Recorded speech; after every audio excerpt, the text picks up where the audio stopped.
తెలుగు రాష్ట్రాల్లోనే కాకుండా దేశ విదేశాల్లో సైతం ప్రముఖ పుణ్యక్షేత్రంగా వెలుగొందుతున్న అన్నవరం సత్యదేవుని ఆలయం అడుగడుగున అవినీతికి ఆజ్యం పోస్తూ రచ్చకెక్కుతోంది. గత ఈవో వీర్ల సుబ్బారావు హయాంలో దేవస్థానం పరిపాలన అటకెక్కిందనే విమర్శలు వెలువెత్తుతున్నాయి. దేవస్థానం అధికారులకు ఈవోకు మధ్య సమన్వయం కరువవడంతో 6 నెలల పాటు వైరం కొనసాగింది. రెవెన్యూ శాఖ నుంచి ఏడాది పాటు డిప్యూటేషన్పై వచ్చిన వీర్ల సుబ్బారావు ఏడాది పూర్తి కాకుండానే చివరి రోజుల్లో బదిలీ అయ్యారు.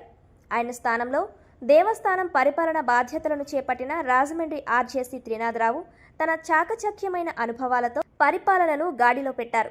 కానీ కొందరు ఉద్యోగులు త్రినాథరావును తప్పుదోవ పట్టిస్తున్నారనే ప్రచారం కూడా కొండపై జరుగుతుంది. ఇందులో భాగంగానే అన్నవరం దేవస్థానంలో వివిధ విభాగాల్లో పనిచేస్తున్న 68 మంది ఉద్యోగులను అంతర్గత బదిలీల పేరుతో ఇటీవల పలు విభాగాలకు బదిలీ చేశారు.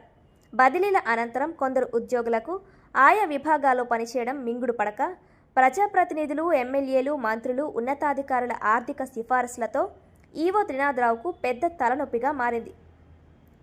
ఇందులో ప్రధానంగా సిఆర్ఓ కార్యాలయం, సత్రం గదులు, వ్రతాలు వంటి బలమైన ఆర్థిక విభాగాల్లో తప్ప మరే ఇతర విభాగాల్లోనూ పనిచేసేందుకు కొందరు ఇష్టపడడం లేదన్నది జగమెరిగిన సత్యం.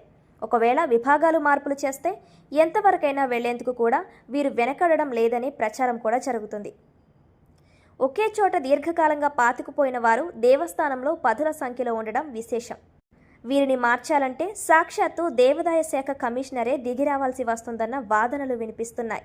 అలాగే సాంకేతికంగా రవాణా విభాగంలో విధులు నిర్వర్తించాల్సిన కొందరు డ్రైవర్లు, కండక్టర్లు తమ విధుల్లో పనిచేసేందుకు అనర్హత పత్రాలను అధికారులకు సమర్పించి సత్రాల్లో గుమస్తాలుగా దీర్ఘకాలంగా చలామణి అవుతున్నారన్న విమర్శలు వినిపిస్తున్నాయి.